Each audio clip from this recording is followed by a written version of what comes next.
Grandma didn't even hear him. The frozen, pop-eyed look was back with her again now. She was miles away in another world. Marvellous medicine, George told himself. He found it fascinating to stand there and watch what it was doing to the old hag. What next, he wondered, and he soon found out. Suddenly, she began to grow. It was quite slow at first, just a very gradual inching upwards. Up, up, up, about an inch every few seconds. And in the beginning, George didn't notice it. But when she had passed the 5'6" mark and was going on upwards towards being 6 foot tall, George gave a jump and shouted, "Hey, Grandma! You're growing! You're growing up! Hang on, Grandma! You better stop now or you'll be hitting the ceiling!" But Grandma didn't stop. It was a truly fantastic sight. This ancient, scrawny old woman getting taller and taller, longer and longer, thinner and thinner, as though she were a piece of elastic being pulled upwards by invisible hands. And when the top of her head actually touched the ceiling, George thought she was bound to stop. But she didn't. There was a sort of scrunching noise. And bits of plaster and cement came raining down. "Oh, hadn't you better stop now, Grandma?" George said. "Daddy's just had this whole room repainted." But there was no stopping her now. Soon her head and her shoulders had completely disappeared through the ceiling, and she was still going. George dashed upstairs to his own bedroom, and there she was, coming up through the floor, like a mushroom. "Whoa, P!" she shouted, finding her voice at last. "Hallelujah! Here I come!" "Steady on, Grandma," George said. "With a hey nonny no and up we go," she shouted. "Just watch me grow." "This is my room," George said. "Look at the mess you're making." "Terrific medicine," she cried. "Give me some more." She's as dotty as a donut, George thought. "Come on, boy, give me some more," she yelled. "Dish it out, I'm slowing down." George was still clutching the medicine bottle in one hand and the spoon in the other. Well, he thought, why not? And he poured out a second dose and he plopped it into her mouth. "Pow-wee!" she screamed, and up she went again. Her feet were still on the floor downstairs in the living room, but her head was moving quickly towards the ceiling of the bedroom. "I'm on my way now, boy," she called down to George. "Just watch me go." "That's the attic above you, Grandma," George called out. "I'll keep out of there. It's full of bugs and bogles." Crash! The old girl's head went through the ceiling as though it were butter. George stood in his bedroom, gazing at the shambles. There was a big hole in the floor, and another in the ceiling, and sticking up like a post between the two was the middle part of Grandma. Her legs were in the room below, her head in the attic.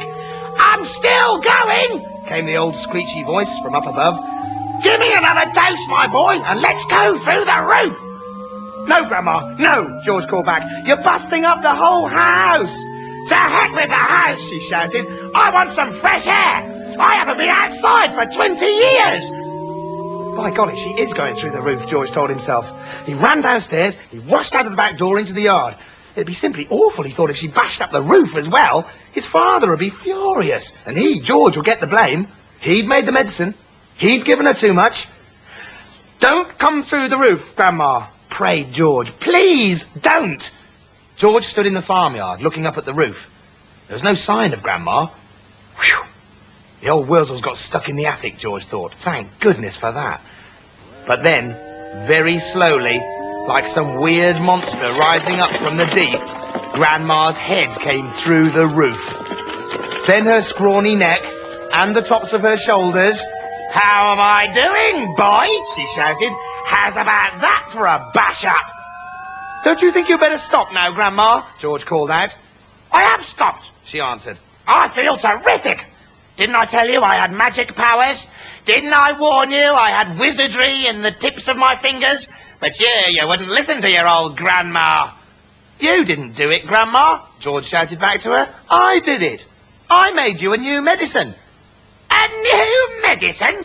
You? What rubbish!" she yelled. I did, George shouted. "You're lying as usual," Grandma yelled. "You're always lying." "I'm not lying, Grandma. I swear I'm not." The wrinkled old face high up on the roof stared down suspiciously at George. "Are you telling me you actually made a new medicine all by yourself?" she shouted. "Yes, Grandma, all by myself." "Well, I don't believe you," she answered. "But I'm very comfortable up here. Fetch me a cup of tea." Now, a brown hen was pecking about in the yard, close to where George was standing, and the hen gave him an idea. Quickly, he uncorked the medicine bottle and poured some of the brown stuff into the spoon. "What's this, Grandma?" he shouted. He crouched down, holding out the spoon to the hen. "Chicken," he said.